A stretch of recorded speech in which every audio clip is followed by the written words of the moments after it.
آزاد جموں کشمیر قانون ساز اسمبلی کے انتخابات 2021 اور سیاسی جوڑ توڑ کا سلسلہ جاری۔ کوٹری سے مسلم لیگ نواز کے سابق امیدوار برائے قانون ساز اسمبلی اور مرکزی رہنما ملک یوسف ایڈوکیٹ نے مسلم لیگ نون کو خیر باد کہہ دیا۔ رکن قومی اسمبلی امجد علی خان اور تحریک انصاف آزاد کشمیر کے صدر بیرسٹر سلطان محمد چودھری، راجہ منصور اور قیوم نیازی کی موجودگی میں پاکستان تحریک انصاف میں شمولیت کا اعلان کرتے ہوئے وزیر اعظم عمران خان کی قیادت اور اہل کشمیر کے لیے ان کے ویژن پر مکمل اعتماد کا اظہار کیا۔ اس موقع پر ان کا مزید کہنا تھا کہ وزیر اعظم عمران خان نے مسئلہ کشمیر کو عالمی سطح پر تاریخی انداز میں زندہ کیا۔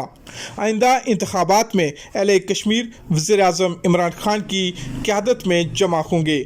چیف آرگنائزر تحریک انصاف سیف اللہ نیازی نے ملک یوسف ایڈوکیٹ کو تحریک انصاف میں شمولیت پر ہار پہنایا اور ان کی شمولیت پر خیر مقدم کیا۔